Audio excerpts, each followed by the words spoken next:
അപ്പോൾ ഇന്ന് നമ്മുടെ യാത്ര എന്ന് പറയുന്നത് മഹാഭാരത യുദ്ധത്തിൽ ചക്രവ്യൂഹത്തിലകപ്പെട്ട വീരചരമം പ്രാപിച്ച അഭിമന്യുകുമാരൻ്റെ സ്ഥലവും അതുമാതിരി സൂരജ് കുണ്ടും ദേവമാതാവായ അതിഥി ദേവിയുടെ തപോഭൂമിയും ദർശിക്കാനാണ് ഇന്ന് നമ്മൾ പോണത്. രാവിലെ ഒരു 7 മണിയോടെ ഞങ്ങൾ അതിനുള്ള തയ്യാറെടുപ്പ് തുടങ്ങി. കുറേ സ്ഥലങ്ങൾ കാണാനുണ്ട്. പിന്നെ ബൈക്കിലാണല്ലോ യാത്ര, അതുകൊണ്ട് സേഫ്റ്റിക്ക് ഒരു വേസ്റ്റ് ബെൽറ്റും ഞങ്ങൾ ധരിച്ചിട്ടാണ് യാത്ര തുടരുന്നത്. അങ്ങനെ ഞങ്ങൾ ഞങ്ങളുടെ റൂമിൽ നിന്ന് പുറത്തേക്ക് വന്നു. ഇതാണ് നമ്മൾ താമസിച്ച ഗുർജർ ധർമ്മശാലയിലെ പ്രഭാത കാഴ്ച. ഇപ്പോൾ ഇവിടെ നോക്കിച്ചാൽ ഇത് മാത്രമല്ല കേട്ടോ, ഈ ഗുർജർ ധർമ്മശാല മാത്രമല്ല, ഇങ്ങനെ കുറേ അധികം ധർമ്മശാലകൾ ഈ കുരുക്ഷേത്രത്തിന് ചുറ്റുമായിട്ടുണ്ട്. അപ്പം നമുക്ക് അവിടെയൊക്കെ റൂം എടുക്കാം. ആൾക്കാർക്ക് താമസ സൗകര്യം ഇഷ്ടം പോലെ ലഭ്യമാണ്. ഇവിടെ 100 രൂപ മുതൽക്ക് 650 രൂപ വരെയുള്ള താമസ സൗകര്യം ലഭ്യമാണ്. പിന്നെ ഇവിടുത്തെ ഒരു പ്രത്യേകത എന്ന് പറഞ്ഞാൽ ഈ ബിൽഡിങ്ങൊക്കെ ഇതുപോലത്തെ ഓരോ റൂമുകളും ഓരോരുത്തർ സംഭാവന ചെയ്ത പൈസ കൊണ്ട് അവർ പണിതതാണ്. ഓരോ റൂമുകളുടെയും മുന്നിൽ ഇങ്ങനെ എഴുതി വെച്ചിട്ടുണ്ട്, ആര് കൊടുത്തു, എത്ര രൂപ സംഭാവന കൊടുത്തു എന്നൊക്കെ വലിയ ലിസ്റ്റ് അടക്കം അവരിവിടെ പ്രദർശിപ്പിച്ചിട്ടുണ്ട്.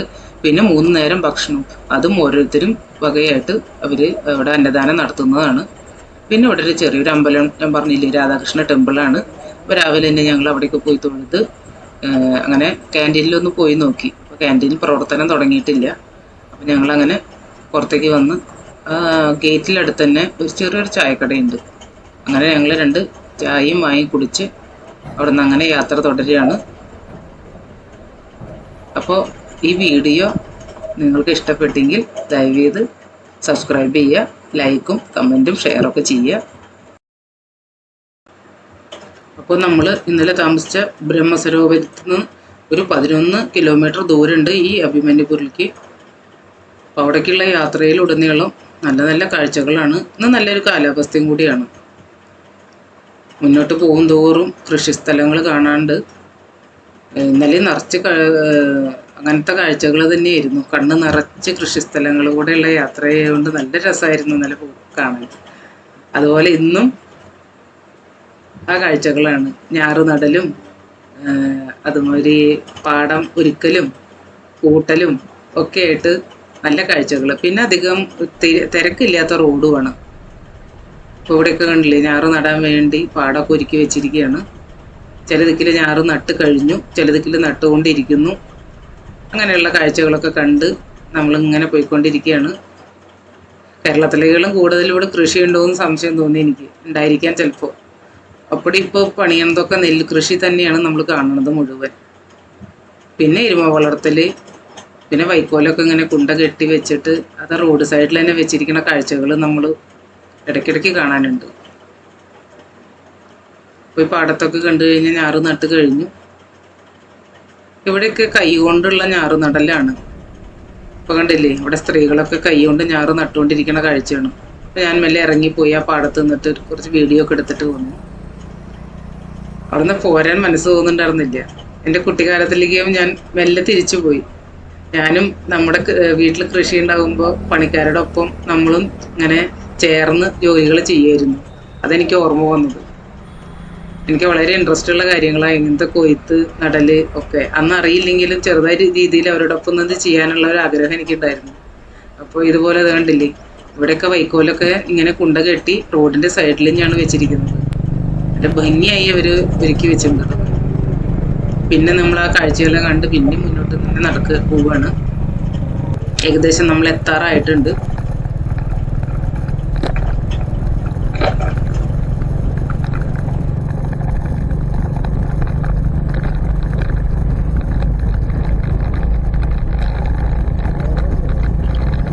നമ്മളങ്ങനെ അഭിമന്യുപുരിലേക്ക് എത്താറായിട്ടുണ്ട്.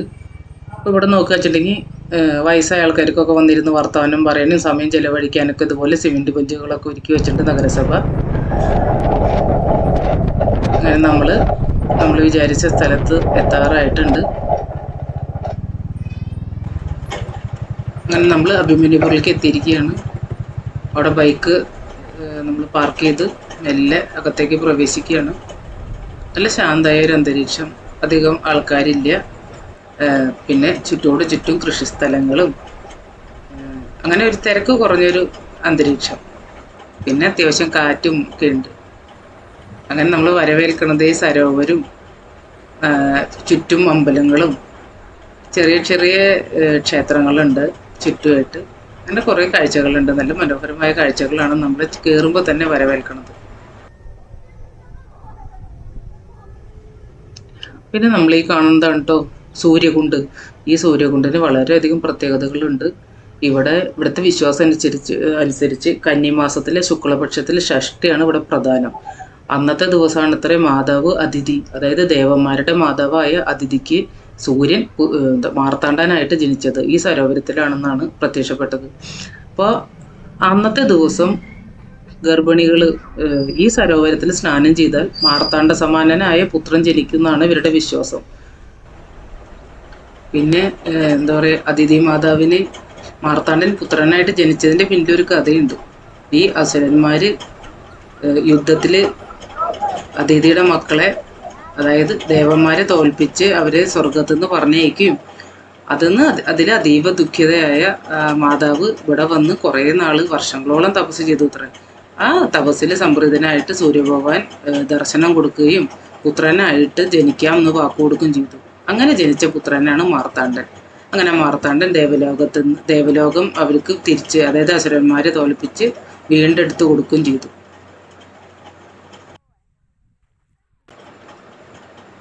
ഇപ്പോൾ 2-3 കുട്ടികളൂടെ കുളിക്കുന്നുണ്ട്. അവർ നല്ല എൻജോയ് ചെയ്യാണ്. ഈ അടുത്തുള്ള താമസിക്കുന്ന കുട്ടികളാണ് ഇവരൊക്കെ. അപ്പോൾ അവർക്ക് അതിൻ്റെ ആഴമൊക്കെ അറിയാം. ആ ബാരിക്കേഡിൻ്റെ അപ്പുറത്തേക്ക് നല്ല ആഴമുണ്ടെന്നാണ് കുട്ടികൾ പറയണത്. അപ്പോൾ അവരെന്നോട് ചോദിച്ച് മനസ്സിലാക്കുന്നുണ്ട് എവിടുന്നാ വരണേ എന്താന്നൊക്കെ കാര്യങ്ങളൊക്കെ ചോദിച്ചാൽ. പിള്ളേർ നല്ല മിടുക്കന്മാരായ കുട്ടികൾ. അവരും എന്നെ ക്ഷണിച്ചു കേട്ടോ, നീന്താനും കുളിക്കാനൊക്കെ വരാൻ പറഞ്ഞു. പിന്നെ നമുക്ക് കുറേ സ്ഥലങ്ങളും കൂടി പോകാനുള്ളത് കൊണ്ട് കുളിക്കൽ അതൊന്നും നമുക്കിപ്പോൾ സാധ്യമില്ലാത്ത കാര്യമില്ലേ. അവിടെ റൂമിൽ നിന്ന് കുളിച്ചിട്ടല്ലേ വന്നത്. പിന്നെ ഈ എന്താ പറയുക, സരോവരം ഇതിൻ്റെ ചുറ്റുപാടും നല്ല ഭംഗിയായിട്ടാണ് അവർ സംരക്ഷിക്കുന്നത്. നിറച്ച് കല്ലൊക്കെ പാകി നല്ല നടപ്പാതയും അതുമാതിരി ചവിട്ടുപടികളും എല്ലാം ഉണ്ടാക്കി വെച്ചിട്ടുണ്ട്. ചുറ്റോട് ചുറ്റും നല്ല ഭംഗിയിൽ അവർ ഒരുക്കി വെച്ചിട്ടുണ്ട്. നല്ല കാഴ്ചകളാണ്. കാരണം നമുക്കിനി സരോവരത്തിൻ്റെ അടുത്തുള്ള അമ്പലങ്ങളൊക്കെ ദർശിക്കാനുണ്ട്. ഇനി എല്ലാം അങ്ങോട്ട് പോവുകയാണ്.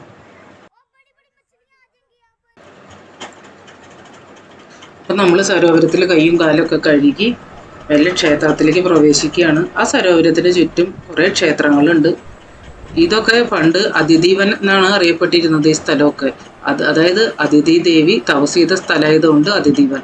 ഇവിടെ തന്നെ ബൻഖണ്ഡി മഹാദേവ് ക്ഷേത്രമാണ് ഈ കാണുന്നത്. ഇവിടേക്കെന്ന് പറഞ്ഞാൽ ഭക്തർ കൊണ്ടുവന്ന പൂജാദ്രവ്യങ്ങളെ കൊണ്ട് അവർ തന്നെ പൂജിക്കുക. അതായത് ഇവിടെ പൂജാരികളോ മറ്റോ ആരും ഇവിടെ ഇല്ല. നമ്മുടെ കേരളത്തിലെ പോലെയല്ല, തികച്ചും വ്യത്യസ്തമാണ് ഇവിടത്തേക്ക് ഒരു ആചാര്യരീതി. ഇവിടെ പൂജ ഒക്കെ അവർ തന്നെ ചെയ്യാണ്. പിന്നെ തലയിൽ അവർ ഒരു സാരിയുടെ തല കൊണ്ടോ അല്ലെങ്കിൽ ഷാൾ കൊണ്ടോ ഒരു ശിരസ് മൂടിയിട്ടാണ് അവർ ചെയ്യുന്നത്. അവർ തല കാണിക്കില്ല. അങ്ങനെയാണ് അവരുടെ ഒരു രീതി. അപ്പോൾ സ്ത്രീകളും ആർക്ക് വേണമെങ്കിൽ ശിവലിംഗത്തിനെ തൊട്ട് നമുക്ക് എല്ലാം അത് ചെയ്യാം.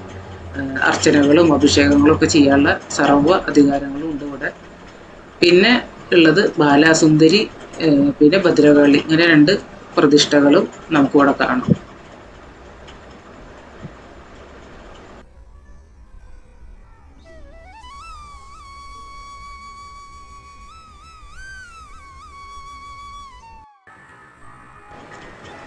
പിന്നെ അവിടെ നിന്ന് നമ്മൾ പോരുമ്പോൾ പിന്നെ കാണാൻ പറ്റുന്നത് നമ്മുടെ മാതാവ് അതിഥി ദേവിയുടെ ആ ഒരു സ്തൂപാണ്. പിന്നെ അടുത്ത് തന്നെ കശ്യപ പ്രജാപതി, പിന്നെ ഒരു യക്ഷൻ, ഇങ്ങനെ 2-3 പ്രതിഷ്ഠകളും നമുക്കിവിടെ കാണാം.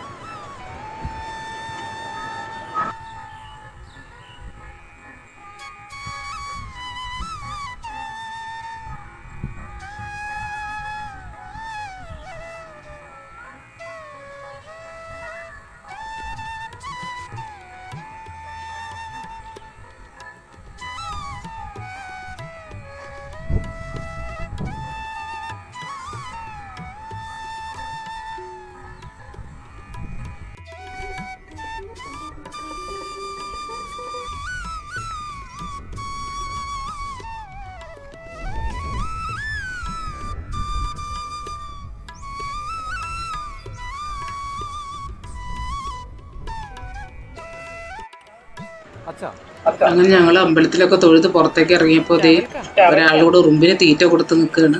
ഞങ്ങൾ അമ്പലത്തിൽ വെച്ച് പരിചയപ്പെട്ട ഒരാളും കേട്ടോ.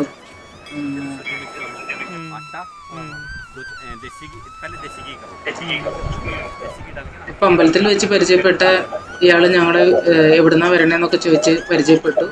ഭയങ്കര സന്തോഷമായി അയാൾ കേരളത്തിലൊക്കെ വന്നിട്ടുണ്ട്. അപ്പൊ അയാളോട് ഞങ്ങള് ഋഷിപാൽ പ്രജാപതി എന്നാണ് ആളുടെ പേര്. ഭാര്യ കുട്ടികളൊക്കെ ആയിട്ട് വീടിൻ്റെ ഇവിടെ തന്നെയാണ്, അടുത്ത് തന്നെയാണ് ആൾ താമസിക്കുന്നത്. അപ്പൊ ഞങ്ങളെ അയാള് വീട്ടിലേക്ക് ക്ഷണിച്ചിരിക്കുകയാണ്. പിന്നെ നമുക്ക് ഒരു അഭിമന്യു കട്ടീല എന്ന് പറഞ്ഞ സ്ഥലം കൂടി അറിയണമായിരുന്നു. അത് അയാൾ കാണിച്ചു തരാമെന്നാണ് പറയണത്.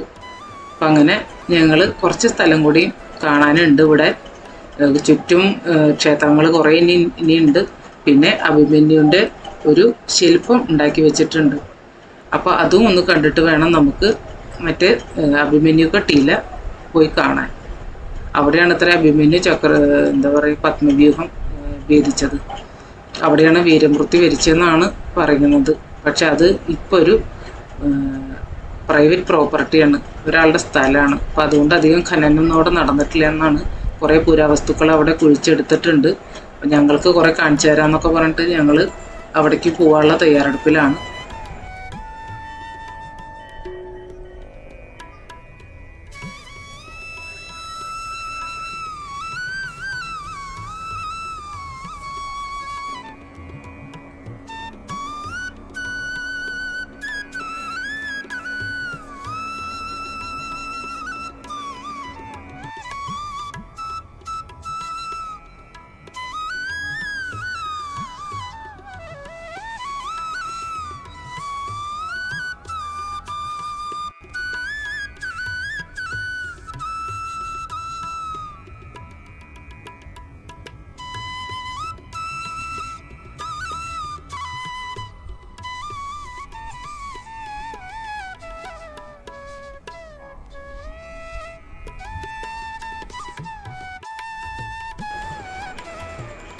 ഇവിടെയും കുറച്ച് റൂമുകളൊക്കെ അവൈലബിൾ ആണ്.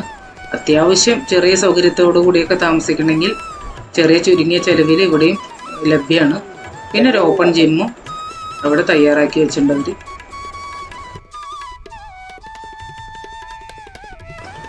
അങ്ങനെ നമ്മൾ അമ്പലത്തിലൊക്കെ തൊഴുത് പുറത്തേക്ക് ഇറങ്ങുമ്പോഴത്തെ കാഴ്ച പാടത്തിൻ്റെ നടുവിൽ തന്നെ ഒരു എന്താ പറയുക അഭിമന്യുവിൻ്റെ ഒരു പ്രതിമ സ്ഥാപിച്ചിട്ടുണ്ട്.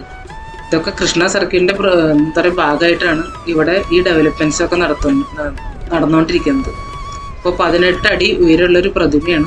പത്മവ്യൂഹത്തിൻ്റെ ഒരു മോഡലും അതുമാതിരി ആ മഹാഭാരതം യുദ്ധം, അതായത് ചക്രവ്യൂഹം വേദിക്കുന്ന രംഗവും സന്ദർഭങ്ങളൊക്കെ അവിടെ എഴുതി വെച്ചിട്ടുണ്ട്, എങ്ങനെയായിരുന്നു എന്തായിരുന്നു എന്നൊക്കെ. അപ്പോൾ ശരിക്കുള്ള സ്ഥലം ഇതല്ല, അവിടേക്കാണ് നമ്മളിനി പോണത്. അതാണ് അഭിമന്യു കട്ടീല എന്ന് പറഞ്ഞ സ്ഥലത്തേക്കാണ് നമ്മൾ പോണത്. അതൊരു പ്രൈവറ്റ് പ്രോപ്പർട്ടിയാണ് ഇപ്പോൾ. അതുകൊണ്ട് ഇവിടെ കുറച്ച് മാറിയിട്ടാണ് ഇവരോട് സ്ഥാപിച്ചിരിക്കുന്നത്. ഇവിടെ പണികൾ നടന്നുകൊണ്ടിരിക്കുകയാണ്. ഇനിയും കുറേ ഡെവലപ്മെൻറ്റ്സ് വരുന്നുണ്ട്. അപ്പോൾ ഇതൊക്കെ കണ്ട് ഞങ്ങൾ മുന്നോട്ടുള്ള യാത്ര തുടരുകയാണ്.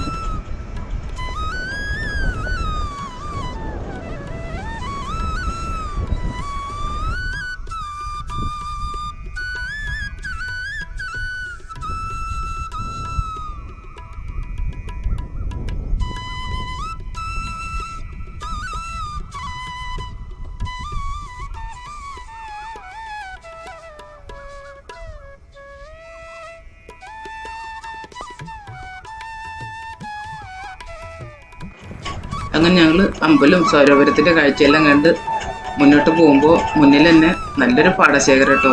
നിറച്ച് വെള്ളമൊക്കെ കെട്ടി നിർത്തി പാടം ഒരുക്കി വെച്ചിട്ടുണ്ട്. പിന്നെ ഒരു സ്ത്രീ പശുവിന് പുല്ലൊക്കെ എരിഞ്ഞു കൊണ്ടുപോകണം. ആ സുന്ദരമായ കാഴ്ചകളൊക്കെ കണ്ട് ഞങ്ങൾ ആ മനോഹരമായ ദൃശ്യം കണ്ട് കുറച്ച് നേരം വണ്ടിയൊക്കെ നിർത്തി അവിടെ കാഴ്ച കാണുകയാണ്. അപ്പോൾ ഒരു സർദാർജിയെ പരിചയപ്പെട്ടു. ആ സർദാർജി പറയുന്നത് നെൽകൃഷിക്കുള്ള പാടല്ല, ഇത് മത്സ്യകൃഷിക്കുള്ള ഒരു കുളം അവിടെ അവർ ഉണ്ടാക്കി വെച്ചിട്ടുണ്ട്.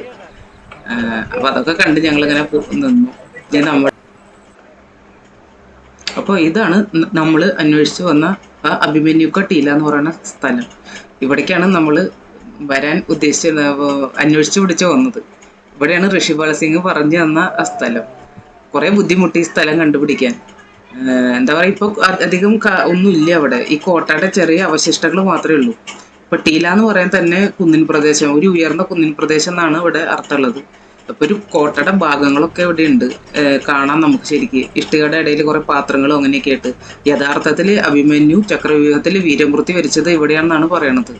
ആ കോട്ടയുടെ ഭാഗങ്ങളൊക്കെ നമുക്ക് ഇപ്പോഴും കാണാം. ഇപ്പൊ ഇതൊരു പ്രൈവറ്റ് പ്രോപ്പർട്ടിയുടെ അണ്ടറിലാണ്. അതുകൊണ്ട് തന്നെ ASIക്ക് അധികം കുഴിച്ചെടുക്കലോ അല്ലെങ്കിൽ ഖനന പ്രവർത്തനങ്ങളൊന്നും ചെയ്യാൻ പറ്റിയിട്ടില്ല. അപ്പോൾ അഭിമന്യുപൂരിലെ വിശേഷങ്ങൾ ഇവിടെ കൊണ്ട് തീരെയാണ്. ഇനി നമുക്ക് കാണാനുള്ളത് ഇവിടെ ഭീഷ്മ പിതാമഹൻ ശരശയ്യയിൽ വീണ ആ സ്ഥലവും നരക്താരി എന്ന് പറഞ്ഞ സ്ഥലവും അതുമാതിരി ഭീഷ്മകുണ്ട്, അങ്ങനെ കുറേ സ്ഥലങ്ങളാണ് ഇനി സന്ദർശിക്കാനുള്ളത്. അപ്പോൾ അടുത്ത എപ്പിസോഡിൽ ഈ കാര്യങ്ങളൊക്കെയാണ് ഉണ്ടാവുക. അപ്പോൾ